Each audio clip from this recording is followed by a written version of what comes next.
Okay, share.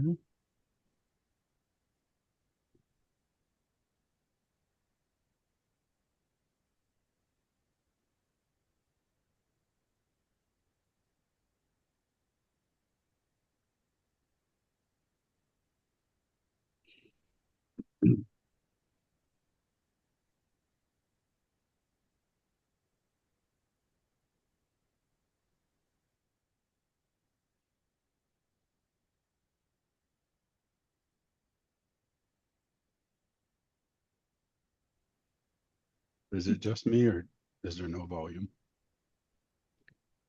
I don't hear anything. Okay, stop sharing. Um, You forgot to click share with sound. oh, hey, well, I could always like unrecord and, right? No, not so much. Yeah, I say unrecord, just add it with the in post. Yikes. All right. Well, hey, today we have the pleasure of having drinks with New Riff Whiskey, and we have National Brand Ambassador Creola Dickerson and lead single barrel ambassador Michael Massey. Thank you for joining us, guys. Thanks for having us. Really stoked to be here. All right. So, sitting down with New Riff today. Tell us about New Riff. Where are you guys located and what's your story? Our story. So we're in Newport, Kentucky, which is northern Kentucky. It's really the start or the entry into the Bourbon Trail up north, right across the river from Cincinnati, Ohio. We're going into our 11th, Coming up on 12. 12th year. So we started distilling in 2014, and we really didn't release anything until 2018. So everything that we do that's not barrel proof is bottled in bond without chill filtration. Still family owned and operated by the Lewis family, Ken Lewis, who started off, he owned the Party Source, which is, or it was, the largest liquor store in the US. Now I've heard it's number two. Yeah, one of the largest. But one of the largest. And so Ken decided that he wanted to distill whiskey and sold the Party Source to the employees. And then that's when New Riff was started. So we're excited to be in California and have these virtuals so we can taste through some of the core products with you guys. Awesome. Awesome. So you guys are doing all your distillation, everything, bottling and everything on location? Yes, yeah. Anything that says New Riff on it, that's all coming from us. Everything here in Northern Kentucky. We're currently at our West Campus right now in a kind of a production building where we have thousands of barrels on site. Our bottling line is here, but all within a 5-minute radius. We have our distillery where all the brand new product is made. And then just about 5 minutes up the road, also in Newport, Kentucky, we have multiple barrel warehouses and our bottling facility, which is where we're at right now. Great. So I'm a huge fan of bottle and bond. I love that proof entry point. And what was the decision behind that? You know, it's really one of the highest quality standards that you can adhere to, right? When you talk about bottled and bond and also non-chill filtration. We enter the barrel at 110.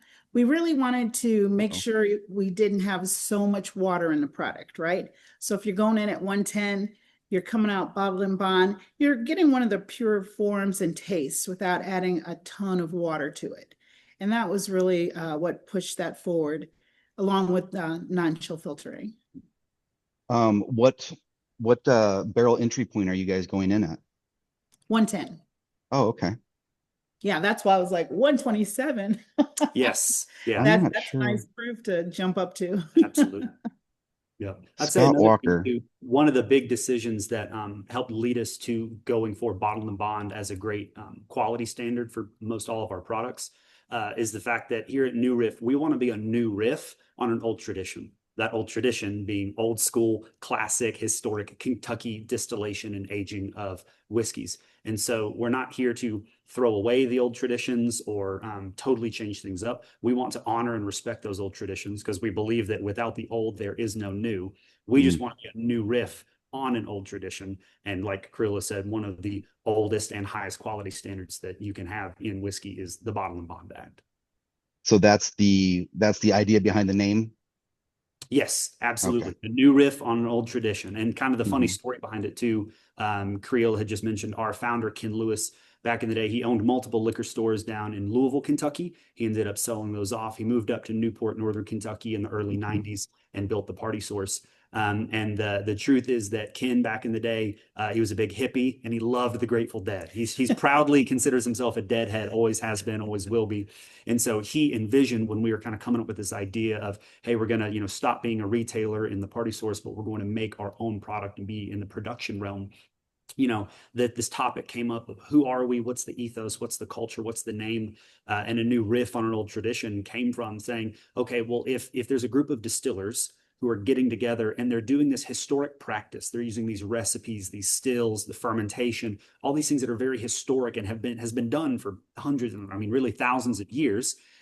But we want to be a new riff on an old tradition, maybe in the same way that a jam band like the Grateful Dead can have this Mm. beautiful, wonderful discography of music, and they're playing these songs for decades and decades and decades. But instead of just doing the same thing over and over again and letting it possibly grow stale, you can play the same song over and over again, but maybe you add a new riff to the melody, a new guitar solo. You're still honoring that same song, but you're slipping in a new riff every now and then. And that's what we Mm. want with our whiskeys, with our production, and how we impact the community around us.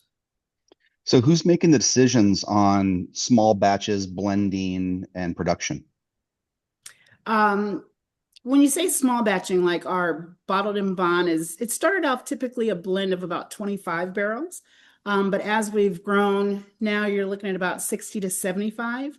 Our master distiller, Brian Sprance, and his tasting panel, there are a group of them that sit down. And when they taste, we used to taste almost every barrel that came out of the rick house. And they were deciding whether it's going to go into our bottled and bond products or if it's going to come over to our single barrel program. Mm. And it's really, they weren't cherry picking the single barrels. They really wanted to find some that just stood out, whether it was in taste or aroma or profile.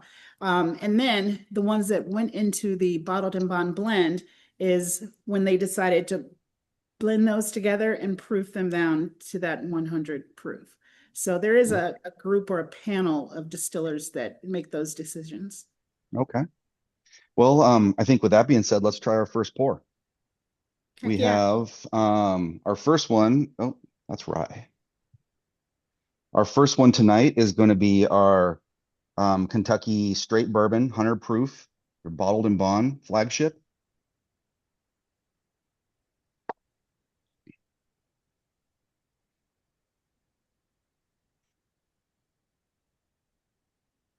Cheers. Cheers, everybody. Yeah, and you'll see this is our classic, um, the kind that you want on your bar, right? If you notice on the bottle, we put on there engraved Mm. or raised, bottled and bond without chill filtration, which is one of the stalwarts of New Riff. And this BIB, we call it, is really the flagship. It'll have your classic notes to it, I think. The Yeah, it's caramel great butterscotch on all that. together. Yeah. No, Butterscotch, the caramel, a bit of baking spice. for sure. And something that we just talked about how important bottle and bond is to us, and we have these distillers that are making these decisions on how to blend that together. A really big kind of important mantra and filter for us as we're making these blends and putting it all together is that our goal is not so much to blend for consistency, but for quality. So when we are putting these, maybe 30, 40, 50, 60 barrel blends together for bottle and bond, we're not trying to come out with this audacious promise that every single BIB blend is going to be exactly perfectly the same over years and years and years. Our commitment is every time that we sit down and do the sensory work, put the barrels together, we're always going to blend until we are very proud of that product. And yes, it does happen to, when you're using those recipes and you have skilled distillers, people blending together, it will hit on those classic flavor profiles. So you can always be confident that, when you go to a store, when you pick something, we have something shipped to your home, that this bottle and bond, it's going to hit those familiar, kind of flavor profiles. But we're always going to try to blend for quality's sake in every single batch that we do. Yeah. No, it's well said. I was wondering because like some people really try to be consistent with a product, and this is our thing every time. But with the name New Riff, you think, yeah, there can be some variation. We can do something different here. Absolutely. Yeah, yeah. And we didn't talk about the mash bill. Yeah. We have of course, a high rye mash bill. People sometimes refer to us as a rye house, Mm. because we do have such a high rye content. 65% corn, 30% rye, 5% malted barley. And that is consistent throughout, what we're going to taste today, the BIB, the single barrels, and that 8-year. But we really, went into the market wanting to create a bourbon that wasn't just, blah, blah, blah, just the basic, people say, oh, it's smooth, it's easy to drink. And we still believe it's a smooth, drinkable bourbon, but we wanted to really give you a smack. You know what I mean? Something that elevated the palate, which is, why we have that higher rye content. And I think that that's something that shows through consistently in those bourbons that we have. As Todd knows, I'm a big high rye fan. We bring that up a lot, but I think there's a lot of body to this. Absolutely. And I know you mentioned it, but when did you start distilling? 2014. Okay. Mm. So this is minimum 4 years aged? Yep. Yes, sir. Yep. All of our products are at least 4 years old. Mm-hmm. Nice. Yeah, very nice. And Tyler, I looked around today on this one. I found it for $38.99. Yeah. It's typically 39. Yeah. Cheers to that. Yeah. I'll take Yeah. that. Yeah. And when Ken was in the retail space, I think one of the things that was important for him was not to have a product that was priced out, right? He wanted something that would be, reasonable for the general bourbon buyer. And so you'll find that bottled in bond, 38, 39. We're not trying to really gouge people. Even our premium spirits don't really make it much over 69, 79. So he made a point to make it accessible. Yeah, I think that's a good price range. And I love to put bottle and bond in my cocktails. And at that price point, you still can. Absolutely. Absolutely. Speaking of cocktails too, not only I completely agree with you, having that kind of 100 proof bottle and bond designation shines through very well on a cocktail. That's another one of the reasons why we wanted to have a very high rye design, so that it's not only easy to drink, delicious, and some of those big bold flavors come through as you sip on it neat, but also when you put it into a cocktail, it doesn't get drowned out. That high rye design can still shine through in your old fashioned, in your Boston sour, in whatever you're kind of coming up with. It can hold up to other ingredients coming together to showcase it and not just hide the whiskey. As well as the ice. Absolutely. Yeah. Yeah. I don't have any water or ice on me, but sometimes we'll definitely try it with a drop of water, see if it opens up and changes. What do you recommend? I'm quite the neat drinker, but I do always recommend a drop of water or two. And like you said, it will open it up. And this, rarely will I put water or ice in this BIB or the 100 proof. As we move into single barrels, which is, where Michael and I spend the majority of our time, water is definitely your friend, and it will really get underneath and open up the notes that will release the alcohol, so you can really get into those. And once we get to the single barrels, we'll kind of we have our trusty water with us. So Okay. definitely, I recommend a couple drops of water. Yeah, I completely agree. That's a great moment also to showcase the fact that everything that we do is non-chill filtered. So when you go to add in, maybe throw an ice cube into your glass, or a few drops of water, in your rocks glass, in your Glencairn, whatever kind of vessel you're drinking from, the moment that you see the water hit that spirit, you immediately see all the oils, the fat molecules kind of start to separate, and reinforcing that it's not only going to taste delicious, but the texture, the body, the mouth is also shining through with it. And just like Creola said, kind of how my palate interprets it. I, again, am usually a neat drinker most of the time, but if even I'm just trying to explore something and gain a better understanding of it, I will try to throw a little bit of water or an ice cube in something. And what I found for me is, in general, but especially with New Riff products, is that maybe if you start to approach something neat, And let's say you maybe find a predominant flavor front and center stage. Let's say you start to sip on a bourbon and it's predominantly kind of sweet and soft up front, but then there might be like a little bit of lingering spice kind of backstage, behind the curtain. You throw in an ice cube, you throw in a couple of drops of water, then it can almost reverse the roles and showcase where maybe now so a little bit of spice was in the background. Now the spice can take the center stage with a lingering sweet finish on the back, and vice versa. If you dig into something that's high rye, or maybe here in a moment we'll start drinking some rye whiskey, maybe it's a little bit herbaceous or vegetal or floral up front with some big delicious baking spices. Maybe an ice cube or a few drops of water in that non-chill filtration starts to tone down some of those spices and open up some of those sweet vanilla notes as well. Yeah. Yeah, we're getting a few of the people saying milk chocolate and chocolate notes coming forward with the drop of water and stuff. Yeah. But no, I got that butterscotch that was really upfront and clean, and then there was a nice like allspice at the end there that really shines through nicely. Certainly.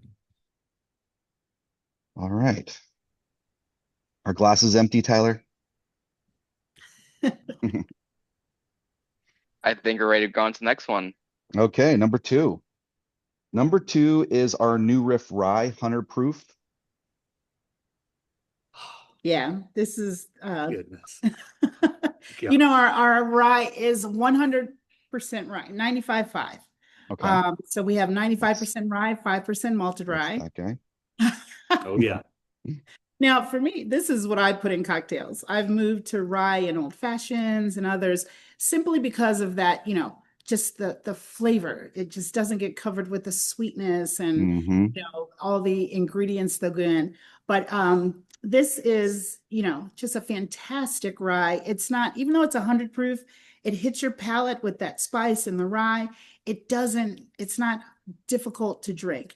I think that the viscosity of it really coats the tongue.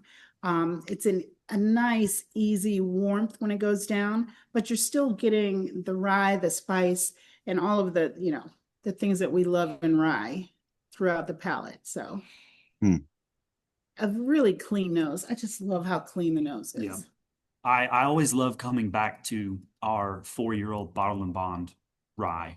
For me, it feels like returning to my first love almost. It's such a foundational piece of the puzzle around here at New Riff, and definitely in our world we're getting to travel, we're doing tastings, we're have access to this cool portfolio, and we have new projects coming out, and that's fantastic, but it's built on the foundations of things like this. And I always love coming back to it to remind myself how much I love it.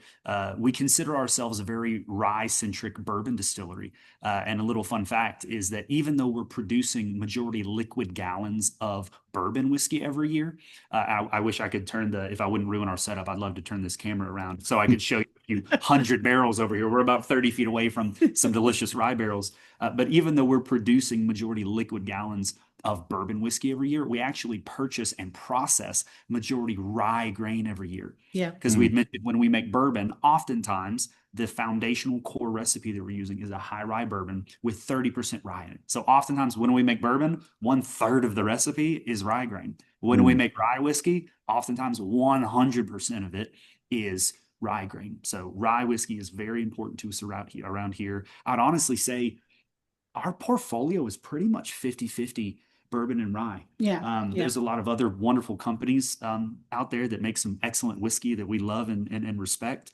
But you'll notice a lot of distilleries, especially in Kentucky. Let's say they maybe have 8 different products in their portfolio. Maybe 6 or 7 of them are going to be bourbon, and then maybe they have one rye. One rye. Here at New Riff, rye is a really big deal to us, and we pretty much have a 50-50 split in our products.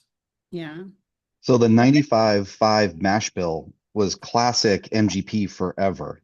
And now you see a lot of Kentucky distilleries.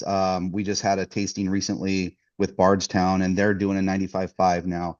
And I think it's proven that this is a fantastic blend. And so, I mean, it's interesting is that yours smells and tastes different than their blends. And so and that's a great point. And speaking to that, which I completely agree, the classic MGP 95.5, like That's a classic. That's foundational. Larry Ebersole, the godfather of rye whiskey, who actually invented that back in the day at Seagram's LDI, he consulted for us and helped teach us how to distill in the very beginning. I always like to kind of use the verbiage of our rye being 100% rye because it is 95% rye, 5% malted rye.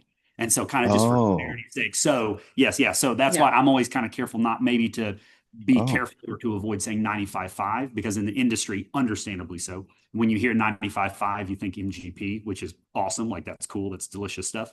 But yeah, when we have a 95.5, it is 95% rye, 5% malted rye to bring in some sweetness, and then malting those grains, bringing in the enzymatic properties to help with fermentation as well. So slightly different than that classic 95.5 coming from Indiana. That's totally interesting. I see the indication on your bottle here. I didn't reckon it didn't click.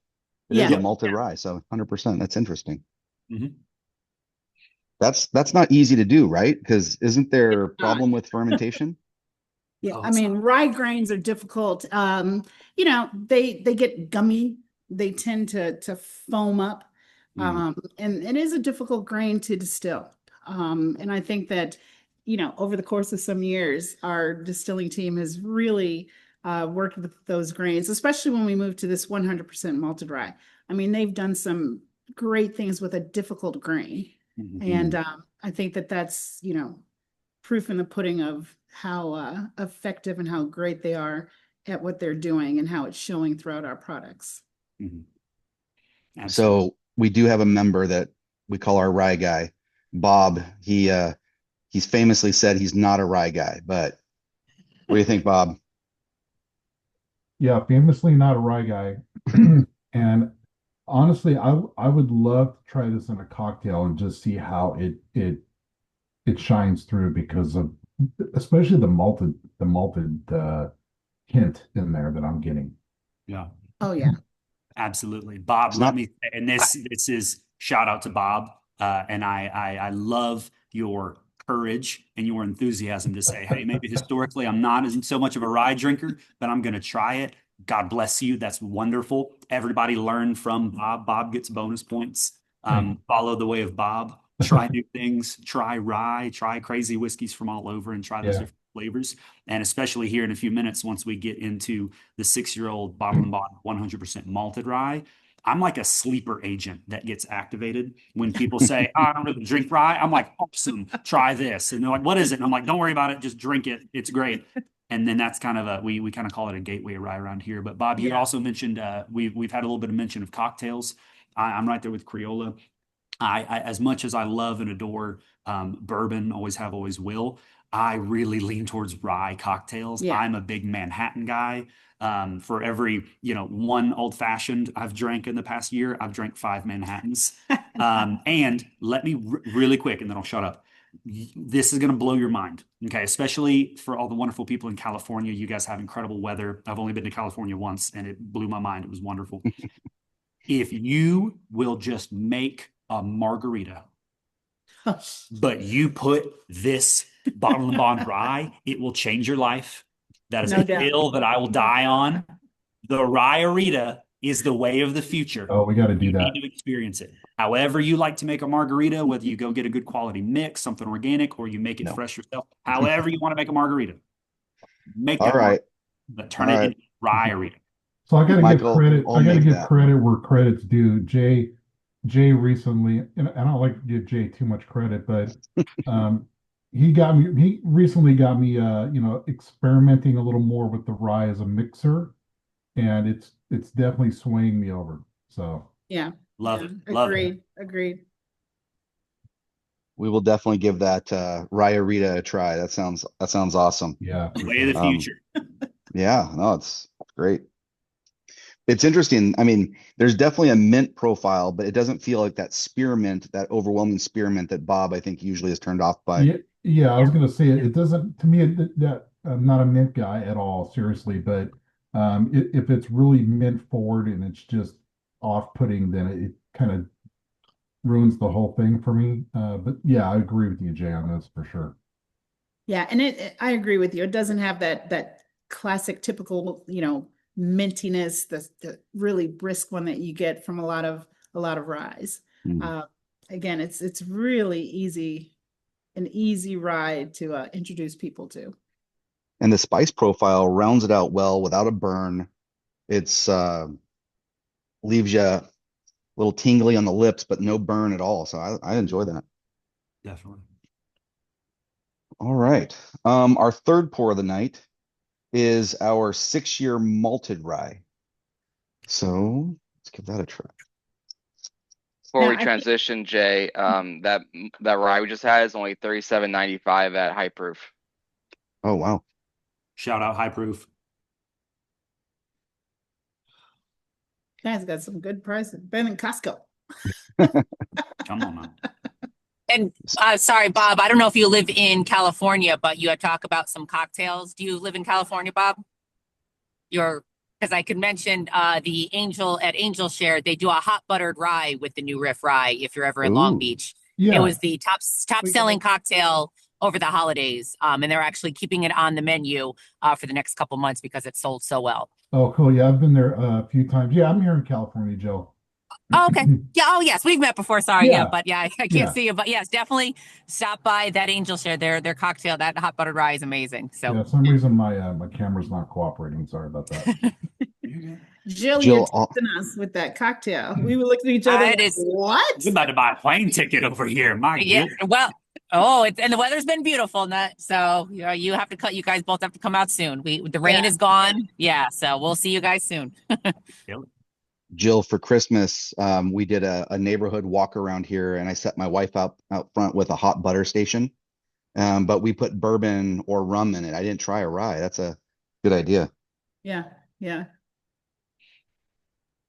But All yeah, right, this so 6-year, this- we mentioned couple of things with this. The rye that we just had, that 5% malted rye, this is 100% of the grain, right? We get that grain in specifically from Germany.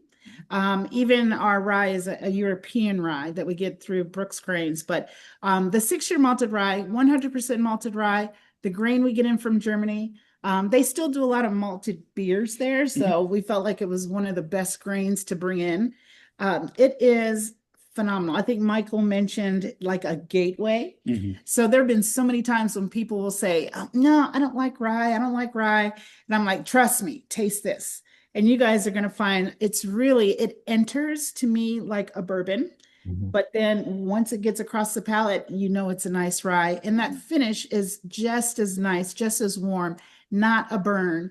It's really a fantastic distillation that we've done. At one point, there were probably, oh my gosh, I'm dating myself because I've been here for almost going in my 9th or 10th year. There were only 2 distilleries in the country that were doing this. I think Old Potrero that was in the Bay was one. But this, you guys, is what we consider our premium spirit.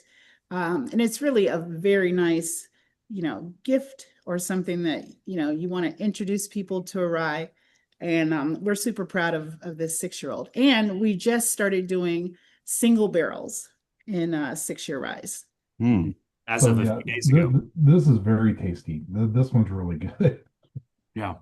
Yeah. I'm right there with you, Bob. This is absolutely it's a labor of love. Yeah. Creola had mentioned a little bit earlier, we had just spoken a few minutes ago about how in general, rye whiskey is a bit of a labor of love. It is, generally speaking, it's more expensive to purchase the grain. Yeah. It's harder to grow. You get lower yields. You really need particular climates. A lot of our grains, especially rye grains, are coming from colder climates like Canada, Europe, Germany, because it really thrives in the cold. But then even once you go through all of that, you get lower yield. Then you bring it into your distillery and start to use it. It gums up the system. It's harder to work with. And then the really fun part is whenever you malt a grain, you quadruple the price of it. So we are we're kind of maniacs in the fact that we make it, but we love it so much. It's a labor of love. It's approachable. It's sweet. It's soft. It's delicate. It has depth. It's interesting. And we just love it so much. We turned it into a core item, and we're very proud to bring it to market at a 6-year-old bottle and bond. Yeah. And we do bring that grain in already malted. Yeah. So, if you, eat a piece of rye bread, right? So that grain has that hard, small shell. the malting process, when they're heating it and then cutting it off, it's bringing all the starches and sugars forward and then cutting that off. So we're distilling from that, almost like a Rice Krispie kind of like crunchy, all the starches. It's just phenomenal to me. And really gives it like you said, a complex depth flavor that I think a lot of people can appreciate.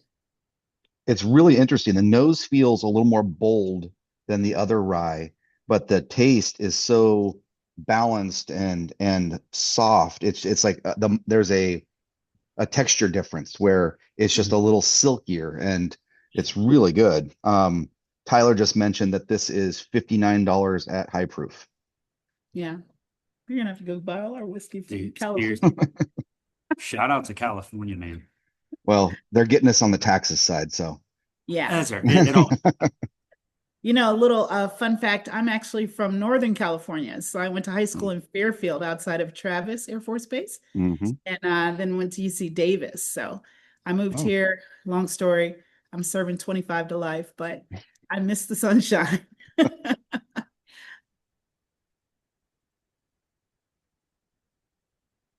Love this. oh yeah, man, you want to make an elevated cocktail, make a Manhattan with this bad boy. Game over. You see, Michael's into cocktails. I'm just in those neat pours. I'm into. Hey, I'm not going to look a gift drink in the mouth. So if you put something in front of me, I'm stoked about it. I'll use it any which way. Neat cocktails, Rocks. as long as whatever it is, I'm happy about it. We definitely started off hanging out here a lot, doing cocktails early, and then we would slowly degrade down to neat pours.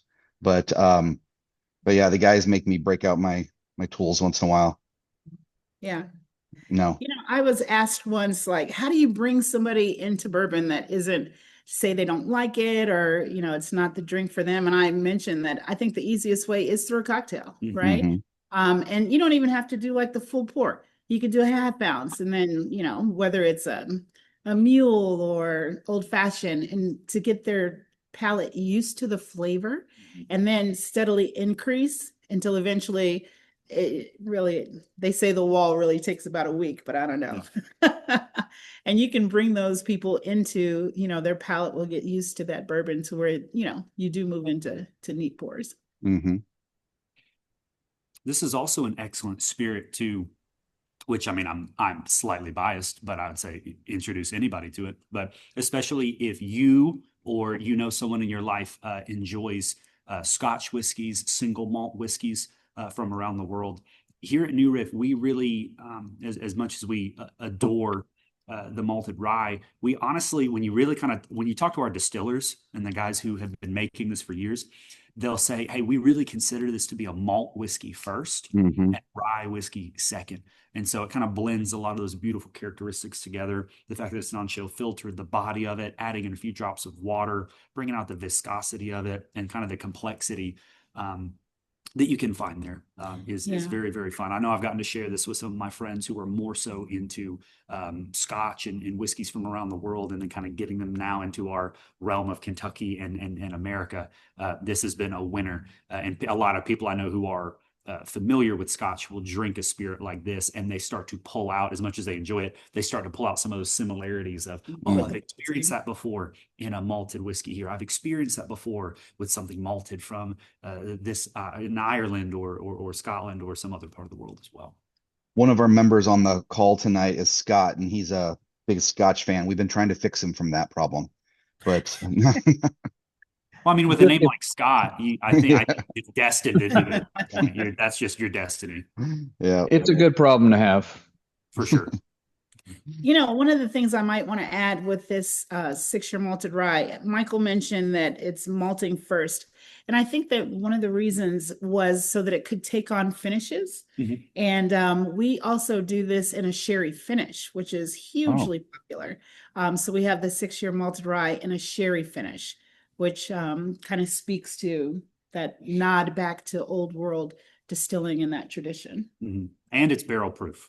So you're taking all of the goodness, you're still taking that main characteristic and the foundation of it's sweet, it's soft, it's sophisticated, it's got that, level of depth and complexity. But then you add in the sherry finished, and we'll use a mix of barrel. We'll use Oloroso, some PX, Pedro Jimenez, some Delgado barrels for some projects.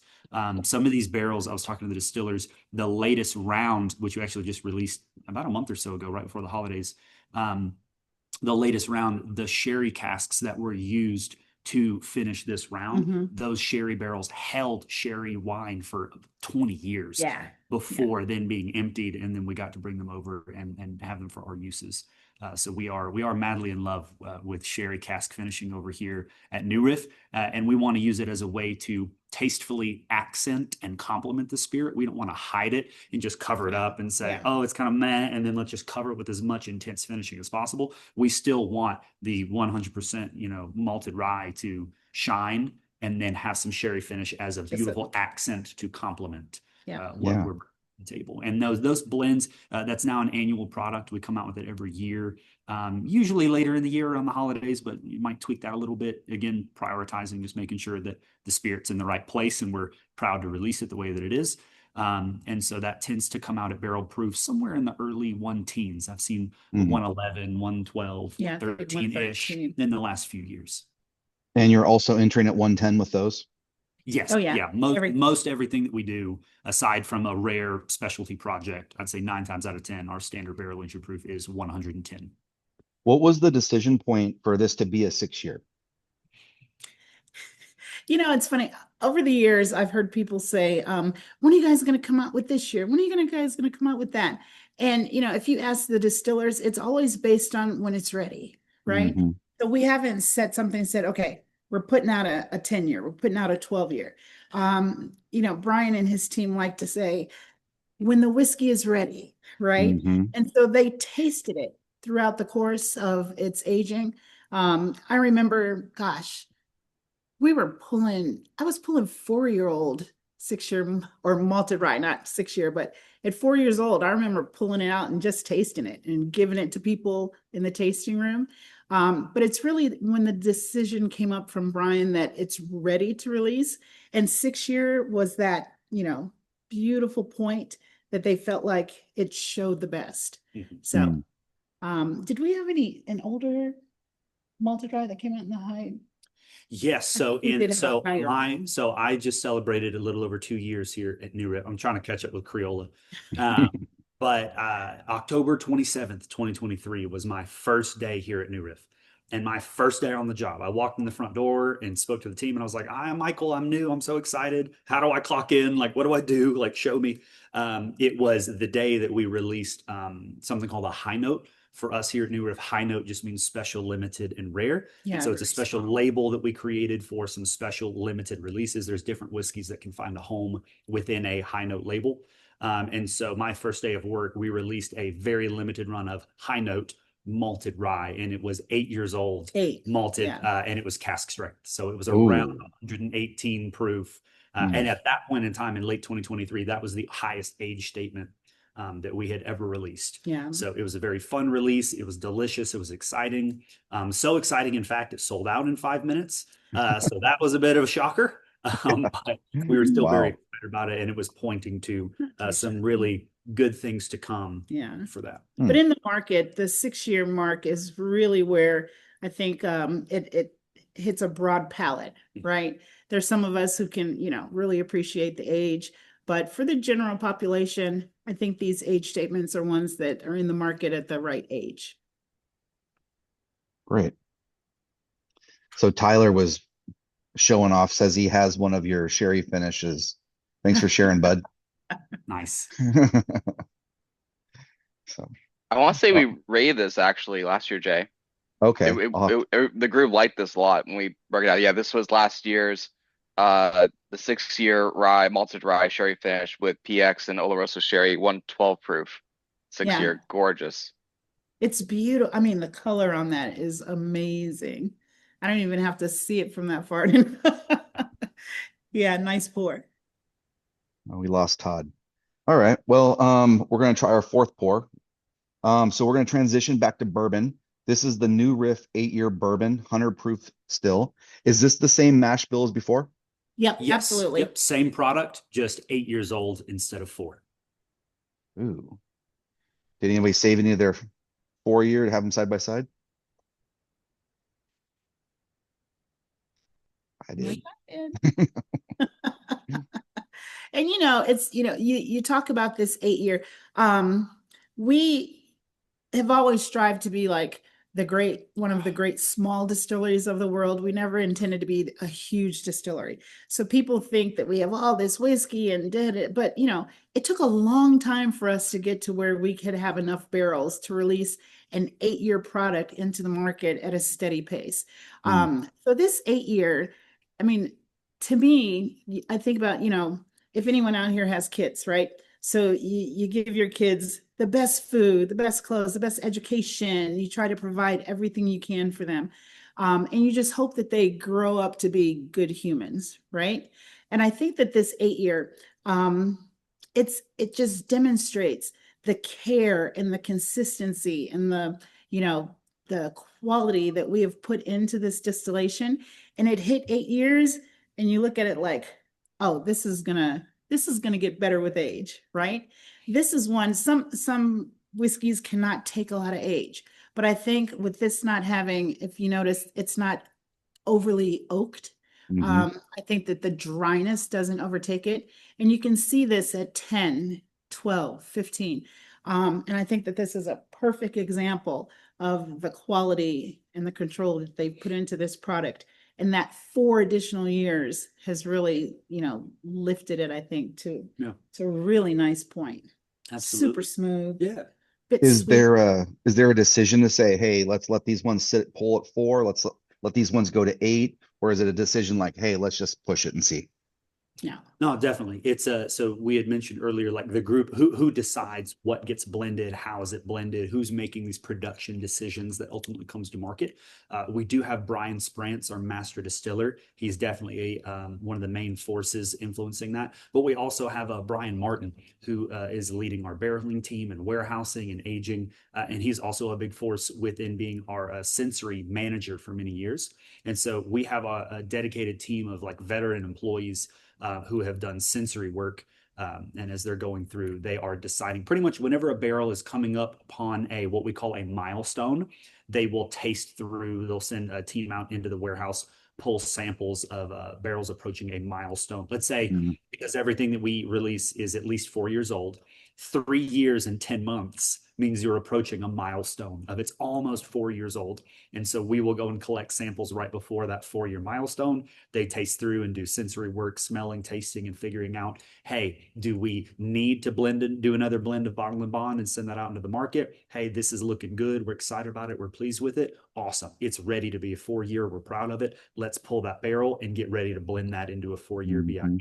Or maybe they go through and they're like, hey, production is good right now. We've had, enough set aside for our production for, this project. This is tasting good. Let's hold on to this until maybe 5 or 6 years or et cetera. So all through sensory work, they are tasting at certain milestones and deciding, should something be highlighted as a single barrel? Does it have a certain flavor profile that would blend well into another project, et cetera, et cetera. It's interesting how it has changed over that 4-year period. Like the nose seems a little bolder. You can definitely get that age statement on the nose.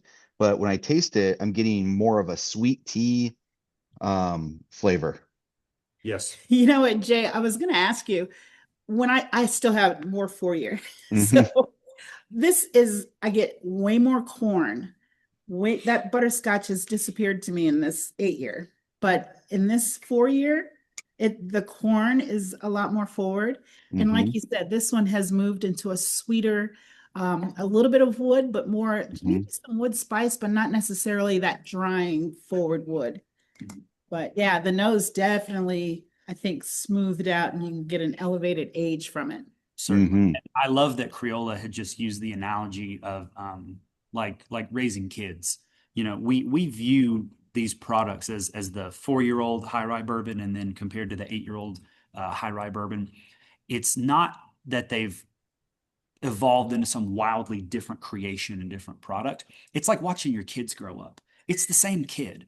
But when you look at a 4-year-old child and an 8-year-old child, it's still the same kid, but their humor develops, their maturity develops, their personality, their vocabulary, how they handle themselves in their friendships. So you can still tell, hey, it's on that same track. It's not turned into some wildly different beast, but it's just a more matured, more developed version of it. Maybe some of those flavors are rounding out and have some nice shoulders, some maturity. Again, more of an oak kind of wood influence, but still not over oak. You can definitely tell that it's going from good to great. You know, you guys don't have the 8-year rye on the lineup, but I would encourage you. That is one of my absolute favorites, to taste that rye at 8 years. It's probably one of the best distillations that I've tasted is that 8 rye. It's phenomenal. So if you do have a chance to get that, I encourage you to do it. It's fantastic at 8 years. Also 100 proof? Yes. Yep. Okay. Now you might notice it doesn't say bottled in bond, right? Because we do distill in seasons.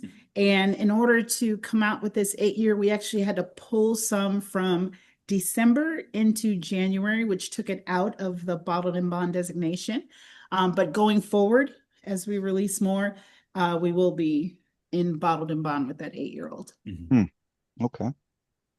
Yeah, we had to make sure that we had a large enough release to not piss everybody off. Yes. So we technically could have thrown together just enough barrels to make it legally bottled and bond right at the very beginning. And then maybe a few thousand bottles would have gone out and people would have been excited. And the few people that got their hands on it would be really stoked. And then everybody else would be very angry. And so we made that decision, again, still paying homage to and still hitting all those quality standards. Yeah, it's all of them, not like we've deviated from the quality standards. It's just that one thing we decided kind of for the greater good of actually getting it out to market and getting it in people's hands. We're still going to follow all the quality standards, but just a few of those seasons came together. And that is a goal of ours in the future as we continue to get older and hold on to more aged stock to resume that designation for the 8 years. Yeah. How many barrels are you guys producing a day and storing, and how big's the facility?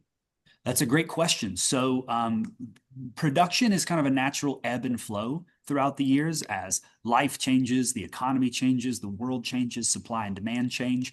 And so I'll say if our production facility, just about 5 minutes up the road in Newport, Northern Kentucky, has the capability to produce about 12,000 barrels a year if we wanted to go 24/7 and just blast out as much as we could. That would be our max possible capacity. And then it just depends throughout the years. There might be some years we produce more, sometimes we tone it back, sometimes working on different projects. So it can ebb and flow, but I'd say about 10 to 12,000 would be max if we wanted to blast out as many barrels of distillate as we could in a year. It would be around that mark.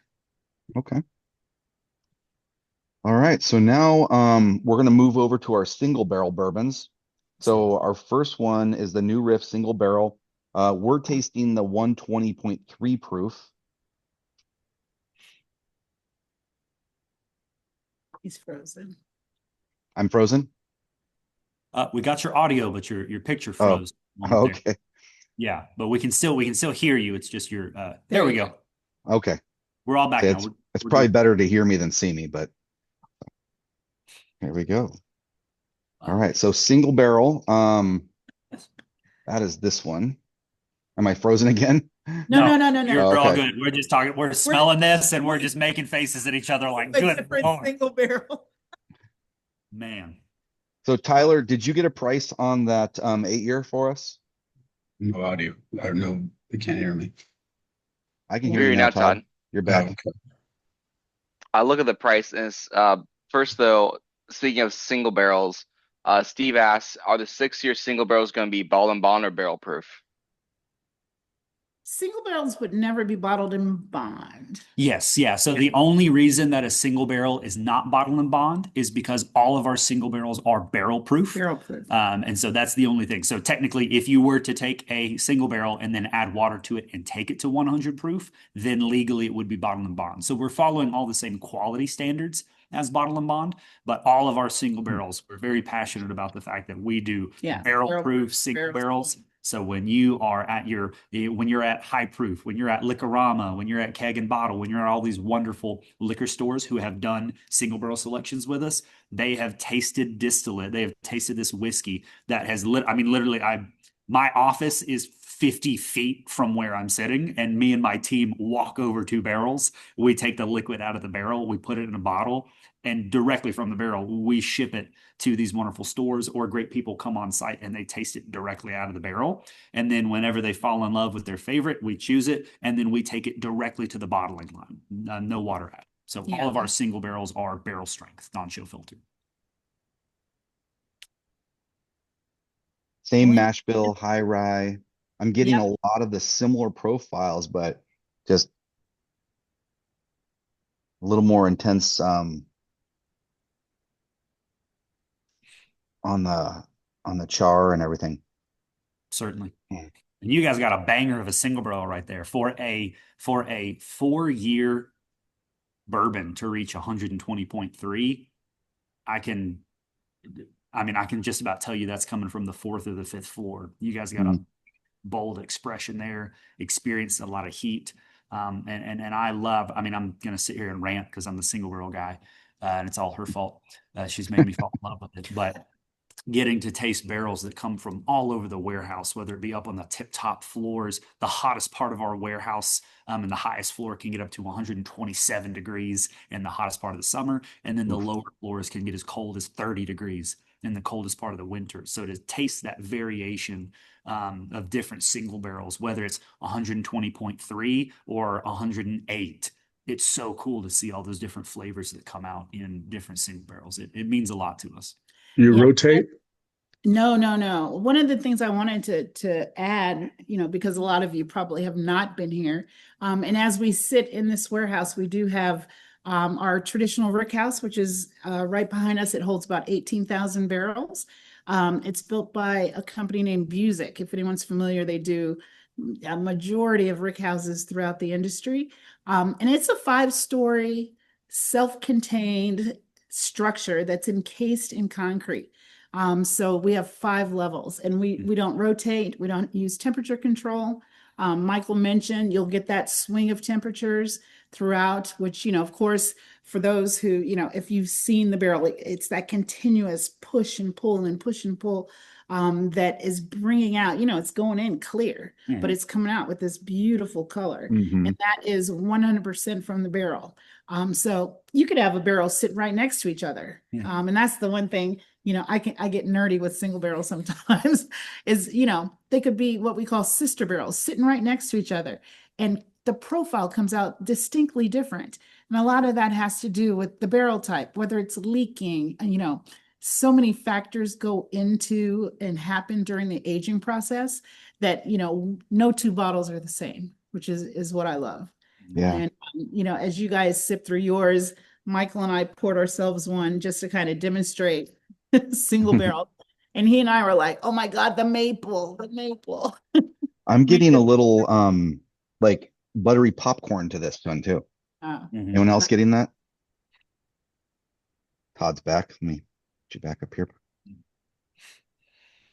Yeah, the different range of flavors in single barrels. It's such a beautiful variance in that.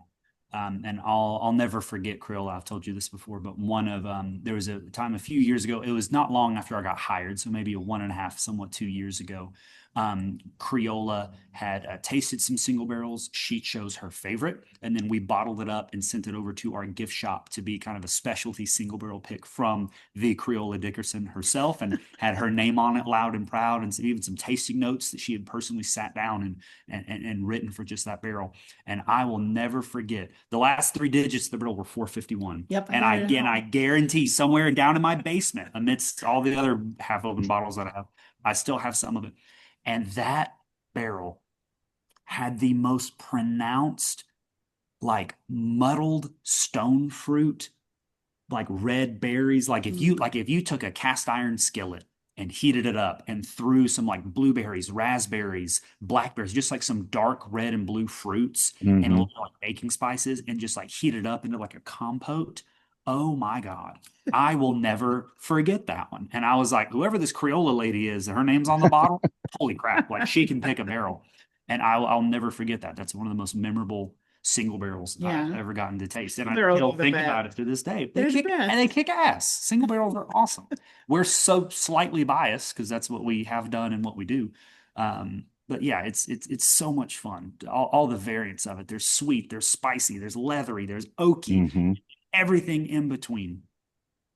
This is definitely a ride, and there's been a lot of love here on the chat for you guys on this one. This is a great pour.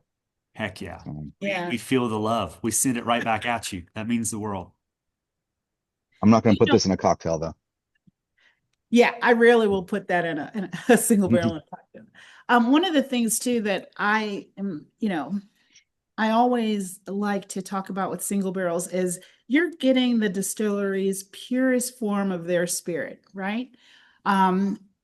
There's nothing added. It's unadulterated. This is the purest form of what our guys are doing. And I think that, hands down, you can compare them to any others. And it's showing just the beautiful craftsmanship and the beautiful distillation without anything added. And that's the thing that I think is the beauty of it, right? And whatever your taste profile is, you can find it. I tell people if their favorite liquor store picks a barrel, they're buying that liquor store's flavor profile, right? It's not theirs. It's what their team, what they like to pick. And I think that that's one of the things that over the years, I thought has been so incredible to watch with single barrels is everybody has a favorite and a different profile.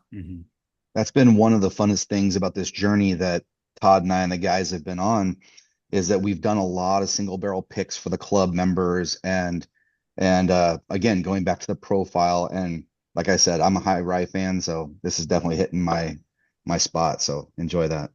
Thank you. All right. Our sixth pour tonight is going to be the New Riff Single Barrel Rye, 114.7. Is this the 100% rye again? Yes, 95 rye, 5% malted rye.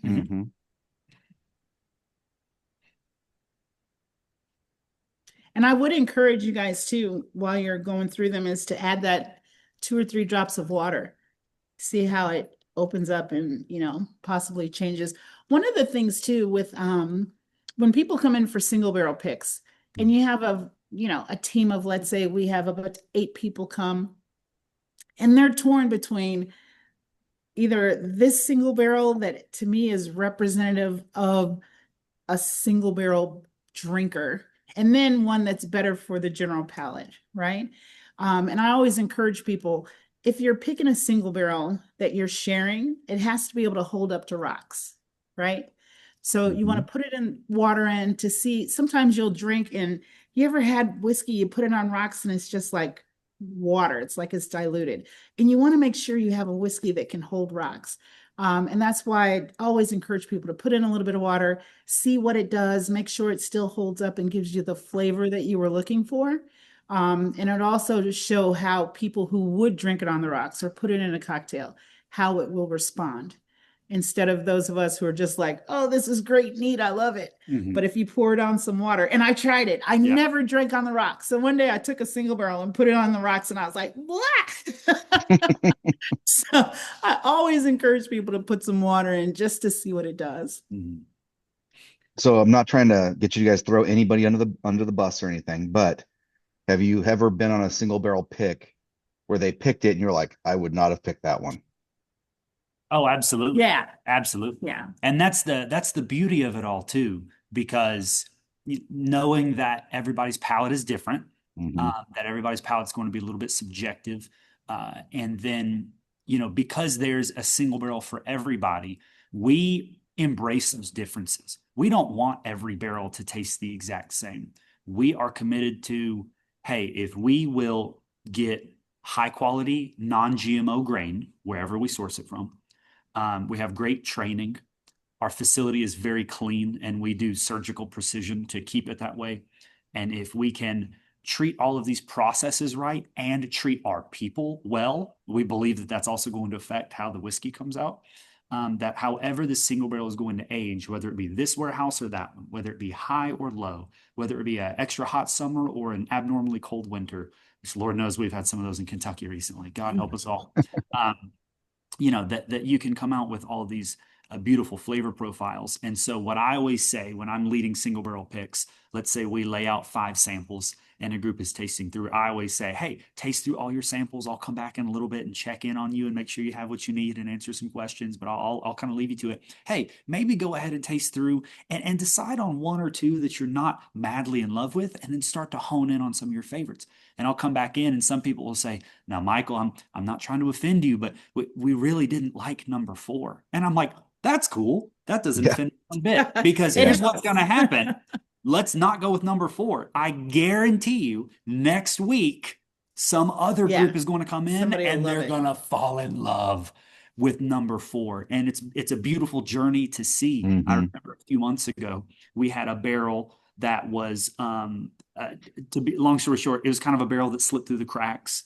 There was some kind of weird characteristics about it. I thought it was cool because I'm a nerd and I love all the little details.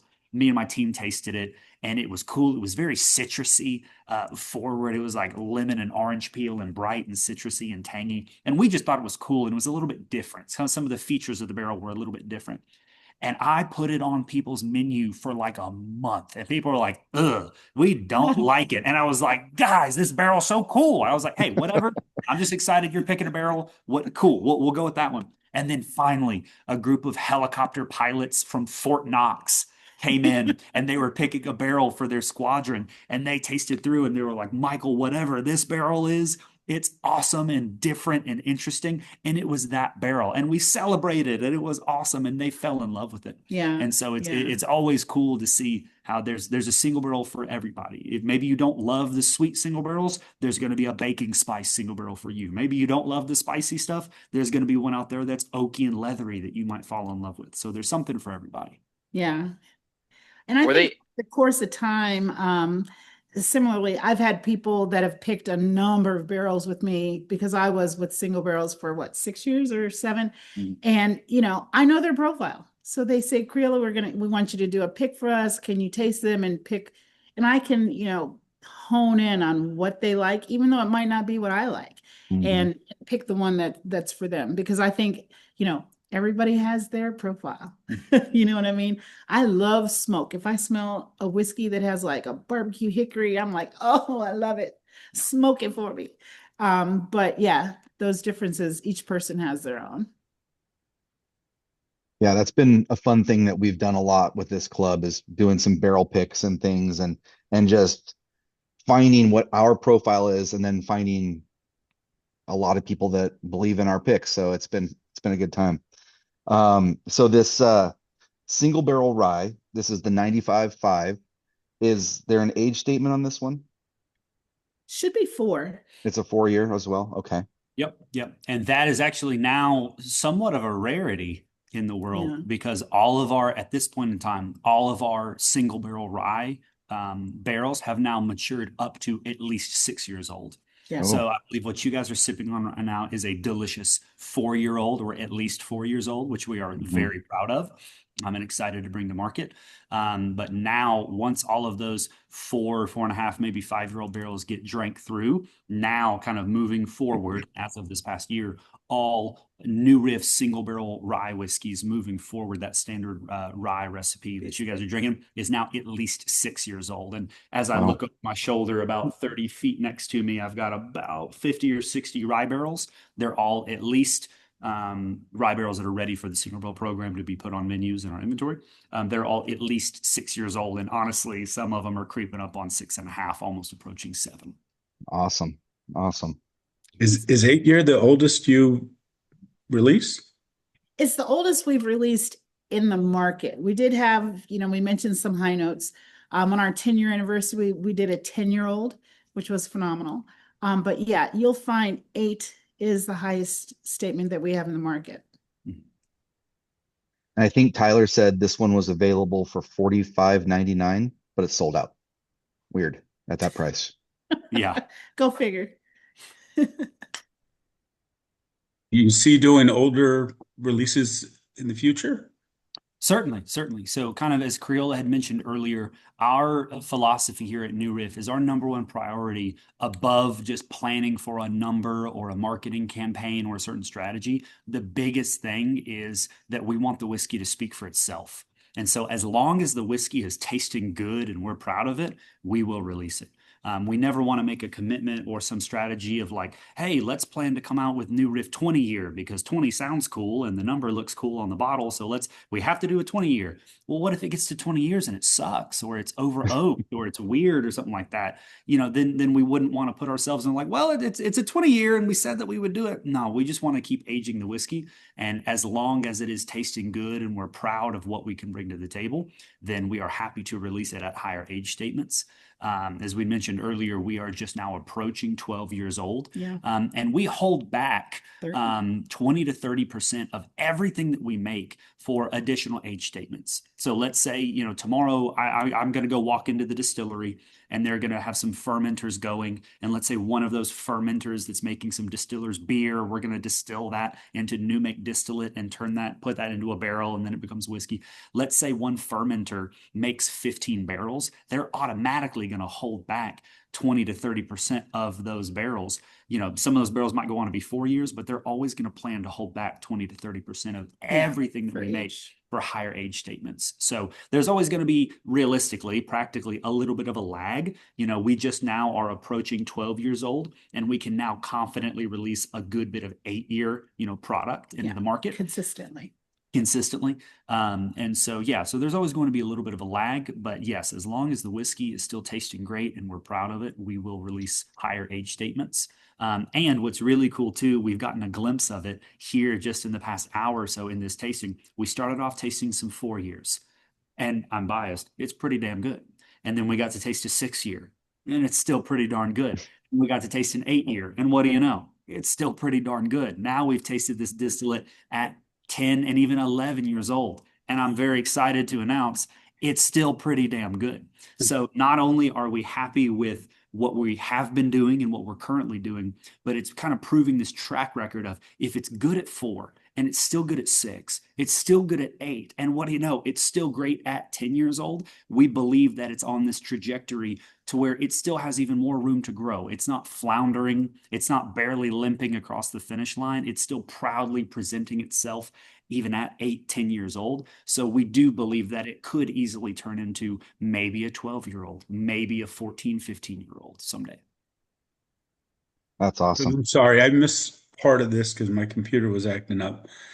Have you ever sourced? And so in the very beginning, so in 2014, we started our company and we started distilling. And so for the first 4 years, we created a separate brand called OKI, where we did source and use. And we did that for cash flow to keep things going and to create an excitement and kind of hype up, hey, we have whiskey that's going to be here in our local area. But we did that under a different brand name called OKI. And then the moment that our own whiskey, our own New Riff whiskey, became ready and matured in 2018, at least 4 years old. Everything we do is at least 4 years old. We immediately put that OKI brand on the shelf and hit pause on that, and we have not returned to it. And even since then, we have sold off the rights to that brand name and the IP. And so, but I'll always say this, anything that has ever, does, or will ever say New Riff on the bottle, we have never sourced as a New Riff product. Back in the day when we did source very briefly, it was under a different brand name entirely. So any bottle, any product, anything that's ever said New Riff, that is all distilled and aged locally here in Northern Kentucky. That's all our own product. It's impressive. That's not easy to do. Mm-hmm. Yeah, it was a challenge. It was worth it, but it was. I was there. We got to earn it. We got to earn it for we sure. We did a lot of weddings. So we'd like to open up the chat now for questions from the group here. Tyler, anyone move anything forward, or anybody want to ask anything? We're actually caught up on the chat, so if you guys have any questions, feel free to go off mute or put them in the chat now. I just wanted to mention too, I know that you guys said how much you like the single barrel. For those living in Long Beach or Corked in Buena Park, and also Corked in Long Beach, did a 4-year single barrel pick, and we did it in store tasting not too long ago, and that was flying off the shelf. So it is still available online and also in the store as well. So I could also share that link for those of you looking for another barrel pick with the single barrel that's corked in Buena Park and also in Long Beach. They have it. Great. Just a question. Don't we have one more? No, 6. You guys No. The Oh, other you one, got a bonus pour.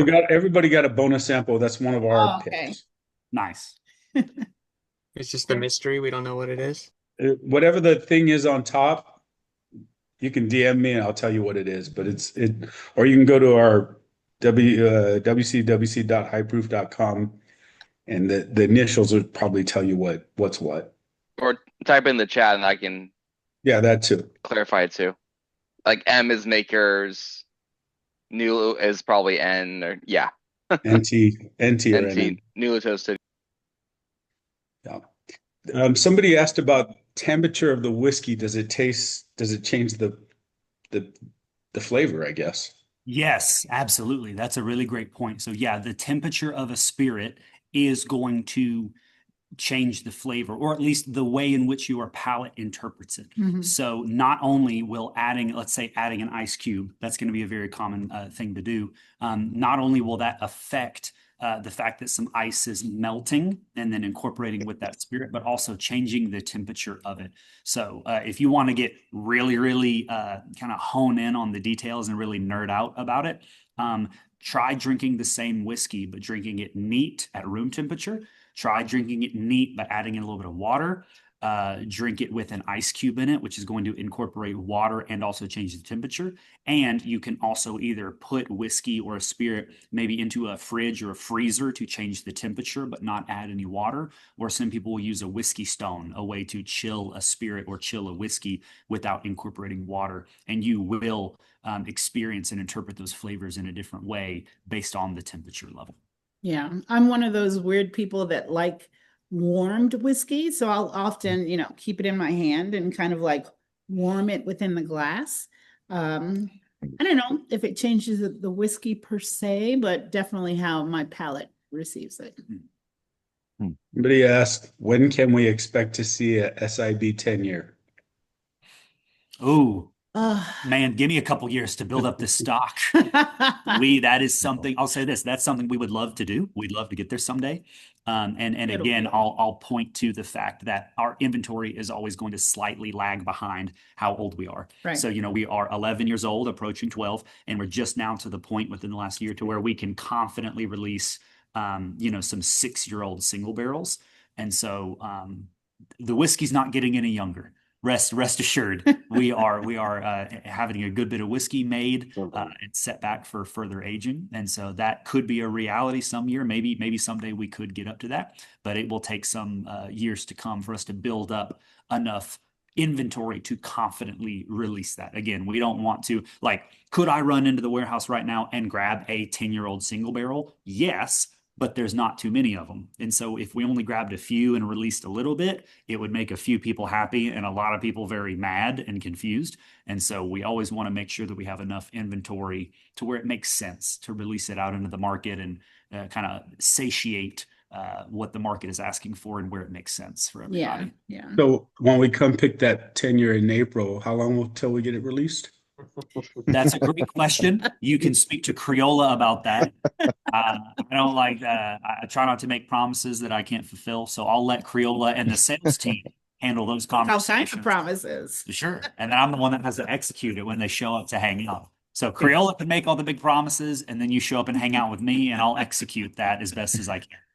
Yeah, 10 years will be a stretch. It's funny. I don't know if Michael tasted, but we had our holiday party recently and I put my lips on an 11-year-old. Oh, yeah. It was a phenomenal. So I know I'm teasing you guys, but yeah, we're killing me.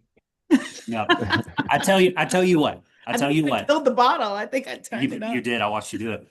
I tell you what, as the guy who leads the single barrel experiences, you have my promise and you can hold me to it. If you come here to Northern Kentucky and you come and hang out with me and my team, and we'll take you behind the scenes. We'll have a great itinerary to walk through. We'll have a great menu. Even no matter what type of barrel we're picking, I will go and find you a 10-year-old single barrel. We will walk up to that barrel and we'll thief right out of that bad boy and at least taste it and celebrate. I can promise you that.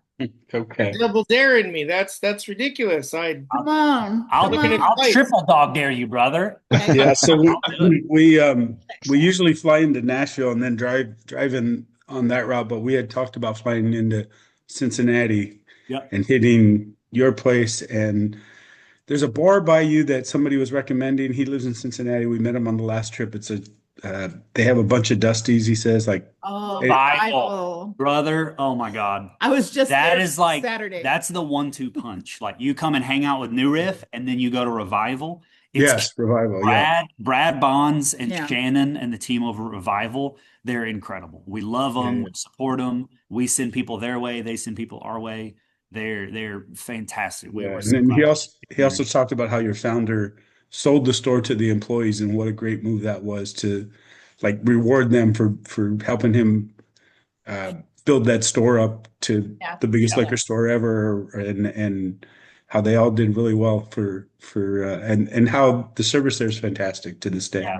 Party Source is wonderful. Ken is the man. Ken's a badass. And the reality is that when the time came for him to stop being a retailer and stop running the Party Source and get into production, when he put it up for sale, everybody was chomping at the bit for it because it was a very successful business in a prime time real estate area, close to the interstate, close to the state line, close to the sports stadiums. Ken got a lot of really solid offers. And instead of selling it to the highest bidder, he actually chose to sell it to the lowest bidder in the form of his employees. And so we're big fans of the Party Source, and we're tight with them. Yeah, we appreciate them. There was a question about, is there any scare about the industry with Jim Beam slowing down and things like that? I mean, I read a lot about the industry, and to some people it's scary, right? But to those of us who, have gone into the business solid, it's a correction, right? Mm-hmm. I think there was a point in time where, there was a lot of money in whiskey and bourbon and investments and, invest in barrels. And, there was a lot of that get rich quick kind of thing. To me, it's a correction. Mm-hmm. It really is. Those who, it's like this tree with the strongest roots are going to hold. And even though Beam, made that move, they're not going anywhere, right? No. It's a correction in their business model. So to me, it's not scary. To me, it's kind of beautiful because we can get back to those great whiskey makers. And a lot of blenders have entered the market, which is fantastic. And I think that's a chance for them to really shine and to see what kind of creative things they can do with these barrels. But no, it's not scary. I think it's a nice correction, as in with any business. Yeah, I agree. A few years ago, right before I started with New Riff, and New Riff has been my first and only entry into the industry. But before I worked at New Riff a few years ago, I worked in real estate, specifically in real estate operations. I was the guy writing the contracts, monitoring the details, doing all the behind the scenes logistics. And so for those of you who maybe have done real estate or bought and sold homes, and especially as we all got to experience COVID-19 and the craziness that did to the real estate market, I got to see how COVID impacted the real estate market. Everything surged. And then now, as we kind of enter this post-COVID, if you will, era, things are going down. Some people are going to look at things going down as doom and gloom. The sky is falling. It's the apocalypse. The world is ending. And in reality, it's a correction. Things are normalizing, just like Creola said. So the housing market surged, and now it's normalizing. It's correcting itself. The whiskey market surged, and now it's correcting itself. It's normalizing. It was a great ride. It was something.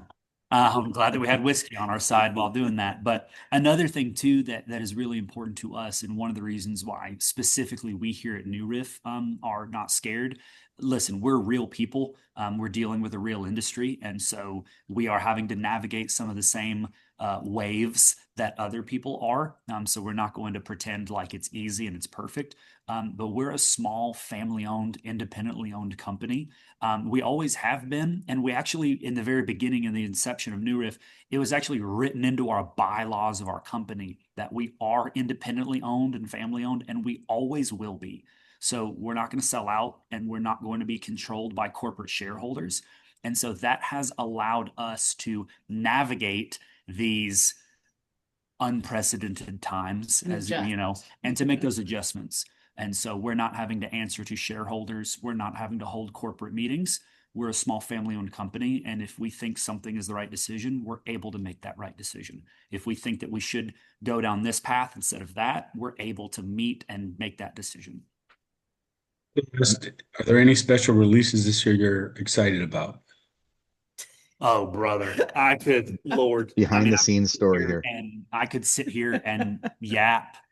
I will say that I'll point to a release that we just did, which is then pointing to future releases. So I'll say this. One of the companies other than New Riff that I love and respect is Chattanooga Whiskey. And our master distiller, Brian Sprance, is very good friends with the master distiller, Greg McCracken of Chattanooga. Our master distiller actually introduced Grant McCracken to Chattanooga and said, hey, you guys need a distiller, and this is my buddy, and I brewed beer with him at Sam Adams. You should check him out and interview him, and now he's there. We recently released a collaboration with them. We call it the Confluence Project, and it was fantastic. We're very excited about it. We're very proud of it. And I will say that it was volume 1 of a collaboration. And so you can expect some future volumes to come out. So I am very excited that we get to collaborate with a wonderful company like Chattanooga. And also our distillation team, especially our master distiller, Brian Sprance, and some others on the production team, in a former life, they were beer brewers before they ever came over to New Riff and began distilling whiskey. Brian Sprance, our master distiller, used to be the head honcho at Sam Adams, just across the river.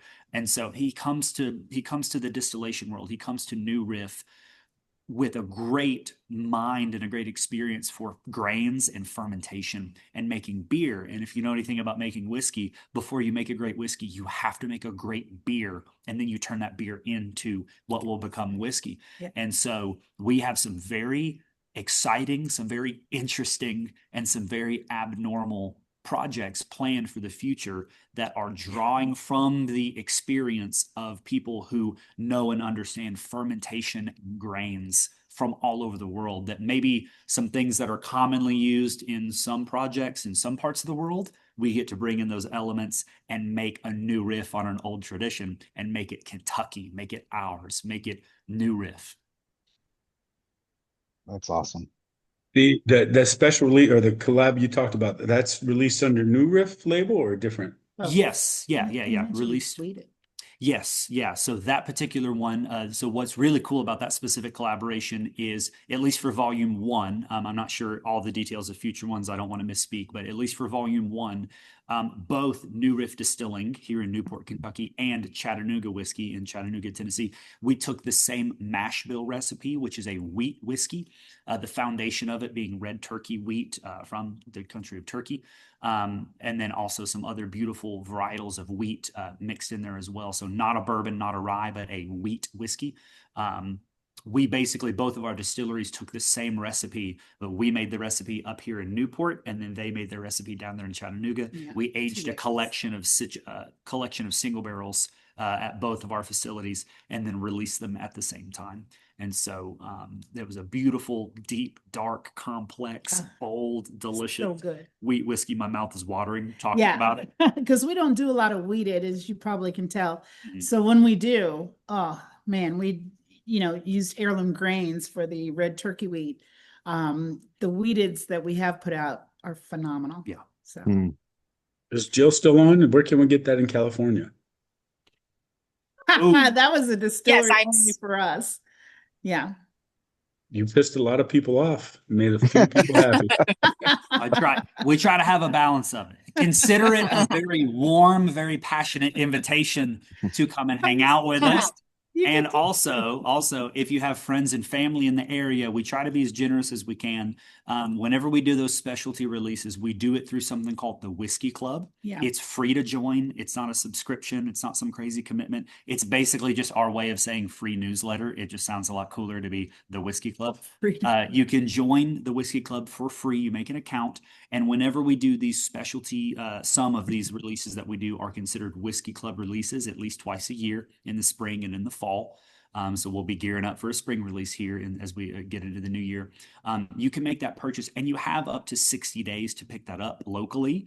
We cannot ship it, 60. but 60. If you're cool and you email us, we can work something out to where if you're about to come up a few weeks later, we can probably pull some strings. But if you have friends or family in the area, or you're about to travel maybe for work, or you have somebody in the area, somebody else can pick up via proxy for you. So even if you're in California, but if you have a friend who's in Indiana, you can purchase it and be like, hey, bro, within the next 2 months, can you zip down to Cincinnati and pick up this bottle for me? There are some ways to handle those special releases.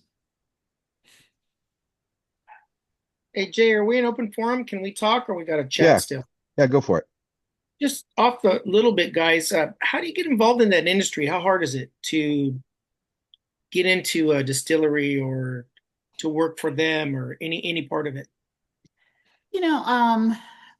For me, I think that being in the right place at the right time, because I didn't come from that background, right? My brother, we mentioned the Party Source. He's worked with Ken for almost 20 years. I think they're going on 20. And so he hired me part-time to bartend before the whiskey came out. Like I mentioned, we used to do weddings. And so my daughter started college, and so I was trying to make a little bit of money bartending. And at the time, we didn't have whiskey. So in 2018, when the whiskey came out, I fell in love, right? And so that's when I moved over into single barrels. And it's funny, I used to have, I see 98% guys, right? So I did not drink whiskey. I had to really learn from, trial by fire, they call it. Yeah. And I would take notes, and they would say, oh, I like this benchmark. I like this Weller. I like this. And I was, everywhere I'd go, I just drink bourbon until I, eventually came into the position that I am. But with New Riff, for us especially, it's almost like we create jobs for the people that are here, right? We have so many people. Like Michael was, in the gift shop, I think, part-time. And I'm like, oh my God, this kid, I'm sorry. No, go for it. I'm the young buck. I'm like, he loves whiskey. And I fell in love with his love for whiskey because I could see that curiosity and the interest in him. And when I needed help here, I'm like, Michael, can you come help us over here in single barrels? And now when I, transitioned into national brand ambassador, I was like, you guys, this is the one, right? And so it kind of developed. But I think industry-wise, people don't realize there are so many aspects. If you're in logistics, if you're in shipping, if you're in marketing, if you're in hospitality, distilleries have those jobs. It's not just, I think people don't look at it for anything outside of that distilling. They have a drinking job? I have a drinking job. I put all those jobs. I couldn't help myself. Yeah, you can be on the tasting panel. Only reason to say that I actually have my own still. I've been distilling on my own, a 26-gallon still for about 5 years now, and I really enjoy it. Just every aspect of it. So I learned. 911. I need you to go out to this man's house at night. So the question was, the single barrel bourbon is from corked Buena Park. Is that correct, Jill? Yes, that's correct. I know corked in Long Beach, obviously you only could purchase in the store. And I know corked in Buena Park, you could actually, I believe they ship nationwide. So I could share that link so that could get out to everybody.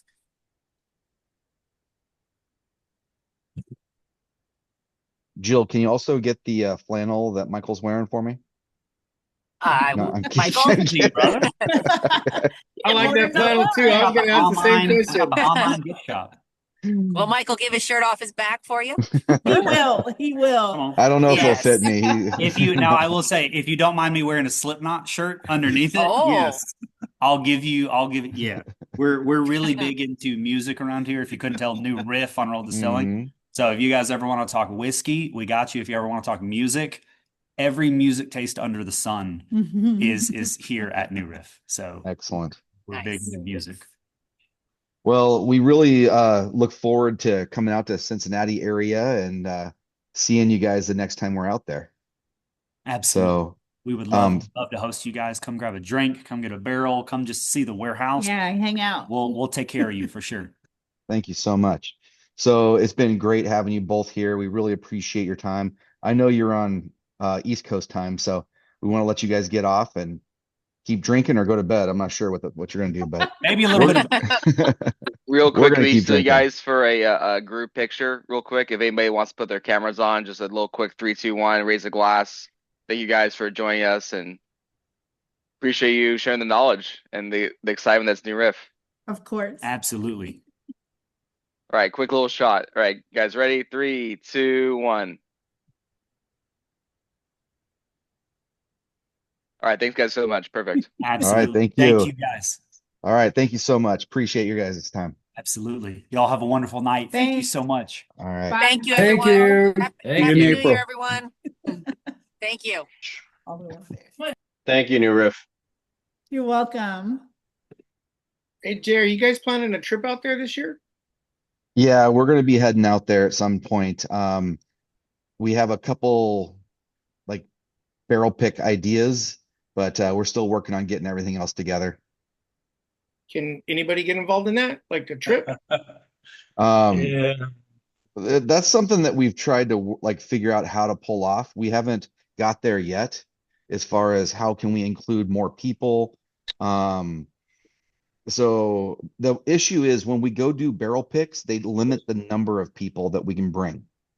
So and you know if you had the stag that Todd's holding up and the Yeah, that Elijah was Craig, amazing. those are evidence of problems when you bring too many people like Tyler that have different opinions.